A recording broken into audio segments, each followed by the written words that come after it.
connect to success with me, again, Ashley Owens, on RVN TV, 12:30 on Thursdays during your lunch break. It's a really good day because it is Memorial Day weekend, but this will be viewed next week, so we're just gonna, edit that out. Thank you for joining us today on our show, where we talk to power networkers in the greater Philadelphia and South Jersey area. And I have the pleasure and the absolute privilege to be joined by Jason Milbrandt. Thank you very much for being here today. Thank you, Ashley, for the beautiful introduction, and what a great rainy day it is to celebrate today. But hopefully everybody had a great Memorial Day weekend, as we're going to be after this, and celebrate those folks who sacrifice a little bit more for our country. Exactly. And speaking of that, you and I met through a veterans group that we're both a part of. So tell me more about your background. So tell me who you are, what you do, and what makes you awesome. Sure, Ashley, thank you for that. Sure. So I am an Air Force veteran. That's right. And I signed up for the Air Force when I was in high school. Ooh, that's aggressive. Right, and but the good part about that was I was able to pick my location and my job. So you had to do that in the Air Force? I got to do that in the Air Force. Okay. So I try to keep that quiet in our veterans networking group. Don't tell them. Right. They'll get so mad. So I chose accounting, Okay. which I was always a numbers guy, and I chose Colorado Springs just to be out near the Air Force Academy. So my whole tour of duty was spent stateside. So I was in Texas and then just Colorado Springs. So yeah, that's, wow. Okay, that's so how I started. Numbers. Why numbers? Were you going towards the engineering phase, or was it more of you just enjoyed fixing problems using metrics? Yeah, I think numbers for me, and you know me more as like a salesperson, and there's never a right and wrong answer in sales. You try to get close to the right and stay away from close to the wrong, but the numbers 1 + 1 is always 2. So the numbers are always absolute. So that's what I really enjoyed about the numbers piece. But then when I got out of the Air Force, I bought a restaurant, which is kind of a complete switch of brain, well, so to let's speak. talk about that, because that is, there's a ton of numbers that go into those things, but that's also a huge risk-averse leap of faith. That's so right. when you ran the numbers, were they accurate? They were to a point, and we felt that though there was some opportunity to take back some market share, and it was a little bit underperforming, just like almost a lot of businesses that are for sale tend to do that. But we had an opportunity to buy at a really good number. Nice. And again, going back and taking a look at the books and finding out exactly what they were doing, it really helped us to identify some areas that we could make some improvements, and fortunately we were able to do that. Was that your first company that you purchased, or yes. franchise that you purchased? What was the name of so it wasn't a franchise. It was just called Jamestown Pizza in Jamestown, California. Well, you can't go wrong with pizza. No, you can't go wrong with pizza. So we had pizza and Italian, so we did some pastas, and we had salad bar, and we had beer and wine, and it was, we kind of had it like a sport theme. Exactly, very, very much so. And but it was a great experience, and going from the numbers piece to the service piece. The numbers, like I mentioned before, are absolute 1 and 1 is always 2. In the service industry, when I was training our wait staff, it was always you had to change your presence every 4 feet, and that's basically how far apart the booths were. Wow. So somebody might have a problem with their meal, and someone might have a great meal, and it's just really being able to adapt and identify what the individual's needs are. How old were you when you bought the pizza place? So I was just out of the Air Force, so I was just 21. Holy cow. Yeah. So that kind of led you into doing what you do now, I would assume, right? That kind of gave you your taste of taking something and you found not a problem, but you found something to fix and to make better. Right. So what was the next thing that you bought? Sure. So when I sold the pizza place, I decided I wanted to go back into corporate world, and I flipped back into numbers. So I ran the commercial bank for PNC, and before that, Bank of America. So I went back into banking, and the commercial side for me, I guess the common thread between all of those was really, how do I help business owners, and how can we help folks achieve their goals? And whether it was through numbers or whether it was through networking, how can I help you? How can I be of service? So we really met the folks where they're at, and just try to help them along their path. You can also relate to them too. I mean, you were a business owner at one point. Right. Okay, so you were into corporate, and then what happened while you were in corporate? Sure. So as most of us remember, the financial crisis that came down, and everything changed overnight. At that point, I was with PNC Bank, and we ended up buying one of the other banks, and to save them. And it just wasn't banking. We were putting people out of business for no good reason, and, in my mind, and I really wanted to make a switch at that point. It wasn't feeling good for me because I wasn't able to do the things that I really love to do as far as helping folks and making sure that they're achieving their goals. And I remember I was going to work for a community bank, because a lot of times when you work for the larger banks, the community folks are always after you.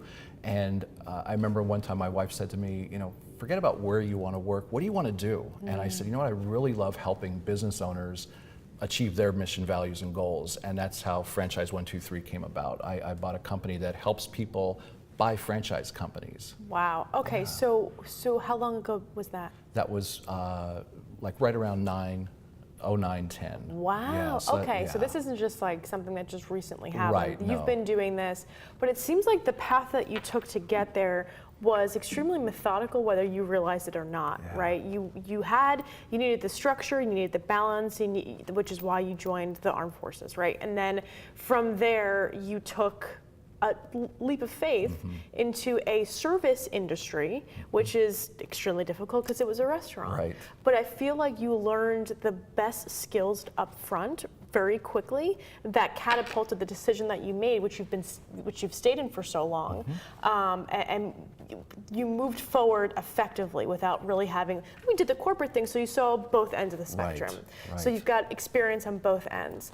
I don't know anybody else like you, meaning as far as who like buys and sells franchises. Right. So I'm an idiot. Let's put number one. So tell me more about why would somebody want to buy a franchise? What are the benefits of purchasing a franchise? Because I'm assuming you're the one that is going to educate them on that. Sure. So educate me on that process. Sure, Ashley. It's really about meeting you where you're at. Again, being of service. So finding out what's important to you. There, like I mentioned before, we represent about 450 different franchise companies, and all of them are really good, strong companies, but what may be best for you isn't best for somebody else. So for me, I really kind of dive into you and find out what makes you tick, find out what the one is going to meet your mission, values, and goals, and then we try to match you up with that franchise. We have a lot of testing that goes on. I ask a lot of questions. I've only ever had one person that came to me and said, I want this franchise, and that's the one they ended up with. Wow. And over the course of time, I probably placed 100 folks, plus or minus, in different franchise companies. Right. And so it's really about kind of finding out what makes that person tick from a purchasing perspective. Interesting. Yeah. So, okay, let's play a game. So if I'm interested in professional services or something on mental health, and I want to do something where I'm providing value to somebody in the mental health space. I live in the Philadelphia area. I just sold a company. I've got all this money that I would like to invest in, and I want to do a franchise, so I don't have to think. I don't have to worry about thinking about process, thinking about reinventing the wheel. It's all laid out for me. All I have to do is work. Right. Where would you suggest somebody like me in that capacity would want to be placed? Now, again, you don't have to give the names of your specific names, but where do you see somebody like me doing? Benefiting from a franchise? Perfect, Ashley. Yeah, great question. So, helping business owners, there's a ton of different coaching and training franchises. There's a ton of franchises that you can work from home without employees. A lot of people think of franchising, they think of food right off the bat. Literally, that is me. So tell me more about this working from home thing. So should I just get rid of the job now? Is this an interview? Right. What do you need to know? Social security number? Right. So there's a ton of opportunities those are some of the questions that I will ask. I'll ask, how many would you like employees? Don't you want employees? Do you want to work for yourself from a retail space, or we talk about investment amounts that you're willing to put up front, and what your success looks like, and do you want this to pass down to children? Do you want this to run for 20 years, 10 years, 5 years? We really get into talking about your goals and your specific needs, but from you, I would suggest probably something in coaching or training, something that's going to be dealing with other business owners that you can impact their business. We probably have about 15 to 20 different franchises that kind of fit that mold. Interesting. And so what is the initial, give me a range of the initial investment? Sure. As far as like the the start of, from the low to the high? Sure. What that looks so like. Of the 450 brands that we represent, probably 10,000 is probably the low end, and they go up over $1 million.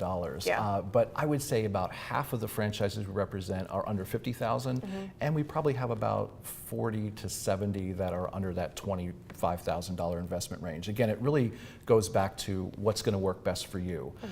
I kind of think of myself as like a realtor. If you want a 5-bedroom home in the country, I can find you that. But if your idea of quality living is a 1-bedroom townhouse in the city, I can find you that as well. So it's really about getting to know that person and matching them with the franchise that meets their mission, values, and goals. So who do you network with? Yeah. Meaning, I'm sure you can network with anybody, but who are the people that you can share clients with? Who are your strategic partners? Yeah, so I really look at my background being very diverse and being in the banking world and running the franchise piece for as long as I have. I really look at my Rolodex of folks on my LinkedIn connections, and I think for me, one of the things that I pride myself in the folks that are on my LinkedIn, I know them. So if you do want somebody, if you're looking on my LinkedIn and say, hey, can you introduce me to that person? Most of the time I can make that introduction. So for me, when I go to networking, I'm really about how can I help you? How can I service you? How can I help you grow your business? And that's kind of the approach that I've always taken, but in networking specifically, I feel like this world's a round table, and the more you're able to give, the more times people are going to be looking out for you and remembering you and how you help them as well. Brilliant. So when we return, we're going to talk to Jason more about his tactical tips and practical takeaways in networking and seeing who might be a good fit to make millions of dollars with one of his franchises. So stay tuned. We'll return in just a moment.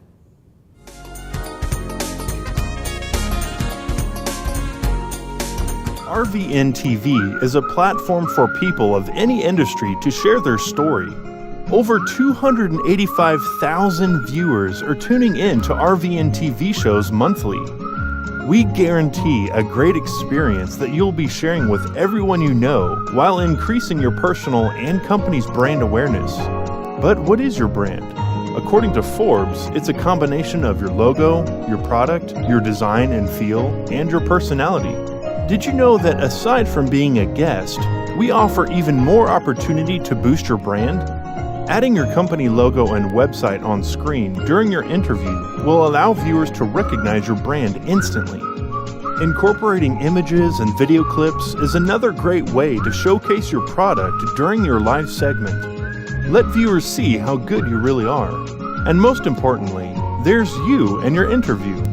For less than the cost of a newspaper, direct mail, or a magazine ad, you can leave our studio and within 48 hours have a permanent digital copy of your live segment to link to your social media, embed into your company website, or use in email marketing.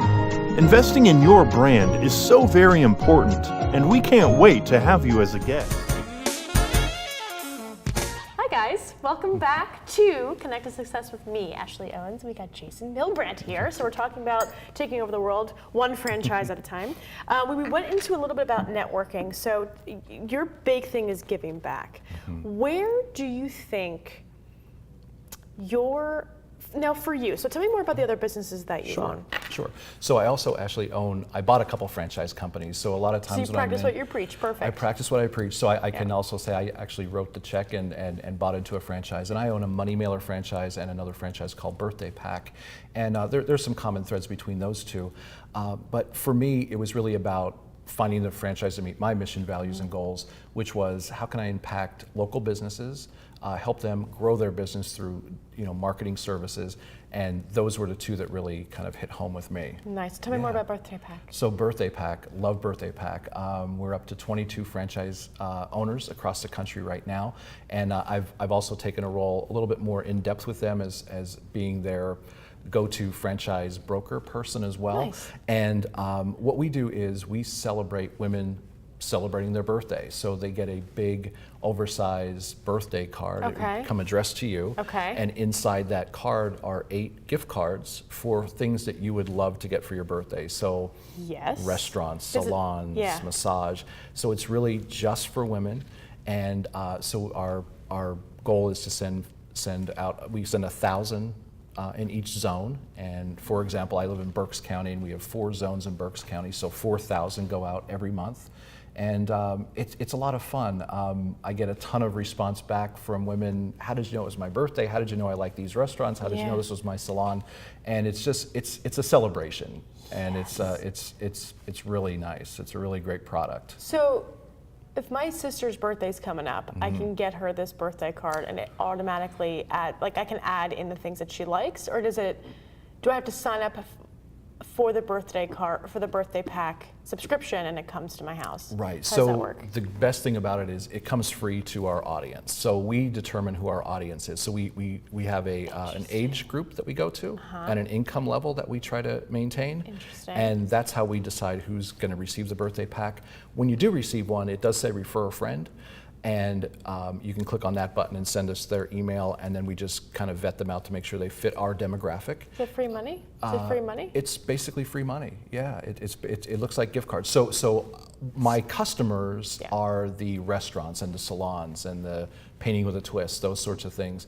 They pay me to be inside the birthday pack. It's advertising. It's an advertising vehicle as well. No kidding, but it's like targeted advertising. It's targeted to women celebrating their birthday. So you're only really getting it's just once a year that you're getting it. You're only receiving one discount a year. The other thing that we do is we also run a drip campaign. So when they get their birthday pack, they activate it. They provide us with their email address, and we send out 14 emails throughout the year reminding them, hey, these folks remembered you on your birthday. What are you doing for Valentine's Day, Mother's Day, Father's Day? Oh my goodness, that's so it brilliant. really kind of engages you back to those businesses. Yeah. And the businesses love it. The best thing about it, a couple of things there's only 8 gift cards. Wow. So unlike Money Mailer, some zones I have 25, some zones I have 60 people in there. So 8's the number. And the way I run my business is if you are a seafood place, and you're in my birthday pack, I won't put another seafood place in there. If you're a nail salon, so it's very exclusive, not only to the audience we're serving, but also the vendors that we put into the birthday pack as well. And to your point, it caters to local businesses. Caters which has to always local been businesses. your MO since day one. Absolutely. Wow. Really fit my mission, values, and goals. Right. Very much so. Right. So with all of the things that you're doing, all the franchises that you own, how are you now? Like, when you talk to people. When purchasing a franchise or even educating them in that process, who is a perfect connection for you? Right. Not to purchase, but just maybe Yeah. to have like the same values and mission. Because again, you were in the military, you'd have that is what you gravitate towards. So how does that work? For me, I find the more I can give, the more I can talk to folks, and they'll open up a little bit more for me. Everybody kind of knows somebody who either is... You're qualifying them to see if they'd be a good franchise owner. Yeah. Meaning like what their values are. What their values are. Start with that first. Exactly. No kidding. Exactly. Okay.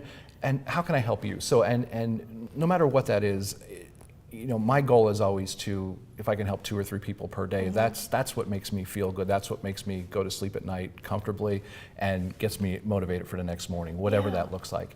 And so for me, networking, it's really about the time that you want to spend networking. And then in addition, what role are you playing in the networking group? You can come in and sit down, and if the meeting starts at 7 and it ends at 8 and you're there at 6:59 and leave at 8:01, you're probably going to get exactly that out of that networking group. But if you're there a little bit early, stay a little bit late, do one-on-ones after the meetings, really get connected, volunteer for... Listen, I can help with the roll call, I can help with the announcing new events, I can help with the Facebook page, with the LinkedIn, whatever it might be. The more you can be involved in that, the more folks you start to get to know, and the deeper your connections become. That's brilliant. I was just talking to a group this morning, and we were talking about volunteering to register people in. If you're already part of a committee, like, what are you doing beforehand? I love what you had to say about if you're there at 6:59 and you're leaving at 8:01, it's not happening. It's not happening for you. Right. So it's to go above and beyond. That's right. I think that's brilliant. Absolutely. Where have you found has been your most... where are you most successful in your networking journey? Like, where do you feel like you could triple down? What strengths do you have that you could triple down on that has been successful for you for making these deep, meaningful relationships? Right. Actually, I think for me, it's everybody has a story, and I meet everybody right where they're at. So whether it's, whatever your story is, you're just starting a business, you've been in business for 50 years, you're a retired colonel, or you just got out of the military as as an airman or a sergeant. Wherever you are at that point in your life, that's where you're at. So for me, I try to meet folks where they're at, learn more about their story, and then try to fit in what I can offer. to enhance their life or their business. Wow. So where do you find has been, I'm framing this in my mind here, so give me a second. So where has been the most, so to take me through working with one of your clients, Sure. right? So take me through a story how you had a great experience with one of your clients that bought a franchise and now is loving what's happening. Yeah, give me a case study. Yeah, so perfect. I have a guy that I worked with about 4 years ago who was in Colorado, and he was a placement person for people who were being let go from corporate America. And I got connected with him because I felt that I might be able to help him if people were wanting to go back to corporate America, they want another option. So that's how he and I got connected. Interesting. Yeah, and ultimately, we worked together. We probably placed about 5 or 6 of his folks during that process. And at one point, he lost his job. And he came to me and said, I need to buy a franchise. So we talked about buying a franchise, and he bought one of the haircutting franchises, and I think he bought 3 or 5 of them in the beginning. And about 2 years after that, he came back to me and said, I have the haircutting franchises up and running. I want something that's going to kind of complement that. And there was a massage franchise that he really liked that was available in his market, and we were able to connect him with that. About a year after that, his sister lives in Florida, and he said, she's looking to buy a franchise, and can I help her? And it was a completely different franchise. It was a work at home. But again, it was just staying in connection with those folks, making sure that they feel really good about their interactions with you, and they remember you. And it doesn't happen all the time, so this is very much a one-off, but it does happen. And I feel like, again, as long as I'm doing the right things for the right folks, good things happen. So how are you working with people once if they've never purchased a franchise before? Are they working like this person who was in placement, right? How does he have any experience to run a salon? Right. So how is he working in the room? Is he like being the receptionist? Is he just hiring the staff? Like, yes, there's training attached to it, but there's no experience into cutting hair. How does that work? So there are franchises that are passive, and there's franchises that really want you to work in the franchise. He was looking for something that was a little more passive, that he wouldn't have to be the day-to-day person running the business. But he'd be making money off of got it. Exactly. Interesting.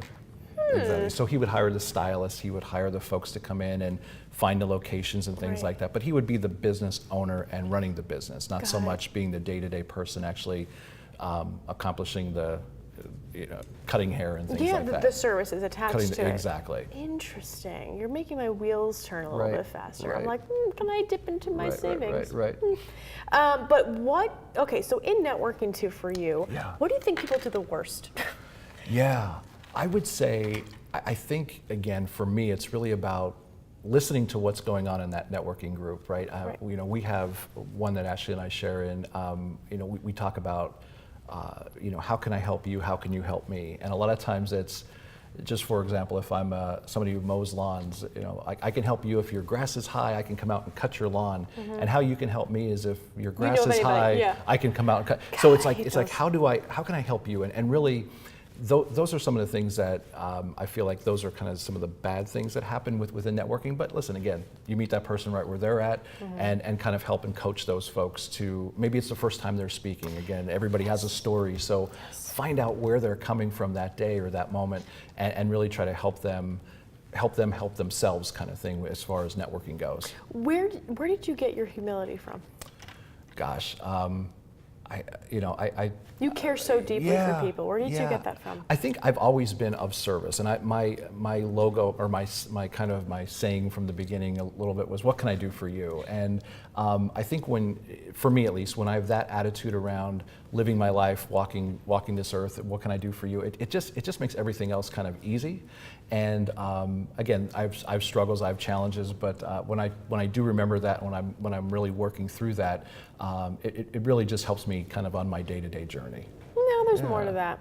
It's of service. And yes, I will accept that answer. Okay. But I feel like there's something must have Something must have happened where you get gratification, drive, and motivation from helping somebody else. Yeah, I think, I mean, I'm the oldest, and so I have two You're younger taking brothers care and a of- younger sister, there it right? is. So it's really, Taking care of your and my family. mom and dad were the same. I mean, my father especially, I mean, he worked, you know, I was always a sports guy, so I was, you know, captain of the baseball team and football and basketball. I played everything, but he was always, you know, he was always, you know, how can you help others? And really, I watched him and watched him get up early and go to work and you know, drive a forklift all day, but he would go every day. And I just knew that that's kind of where my work ethic, I think, came from. And just my ability to, again, kind of look at the world through, forget about glass half empty or half full, I see it like glass overflowing. So how can, you know, there's great in everyone. And how can, if I can help bring that out, that's really what it fulfills me. Oh, we get to talk more. Unfortunately, we can't because we're done. It's right, so right. awful. Do me a favor. Can you look into that camera and tell people how they can find you, reach out to you, connect with you? Sure. You can certainly reach into me on my LinkedIn page, Jason Milbrandt, my company page, Franchise123. I made it a little bit simpler to find it, so it's just Fran123, Fran123. And please reach out to me. You know, if there's anyone on there that you want to get connected with, certainly ask me, and I'll be happy to help you out. Thank you so much for being here, Jason. Thanks, Ashley. It's such a pleasure. Love And it. we'll see you in like 2 weeks. Or something Absolutely. like that. It'll be great. Thank you very much for everybody for watching today on Connect to Success with me, Ashley Owens, on 12:30 on Thursdays during your lunch break. Please stay tuned next week where we talk to other power networkers in the greater Philadelphia and South Jersey area. And make sure you reach out to Jason because, oh my goodness, if anything, if he doesn't know how to fix something, he sure as hell knows somebody that can. So stay tuned next week. We'll see you.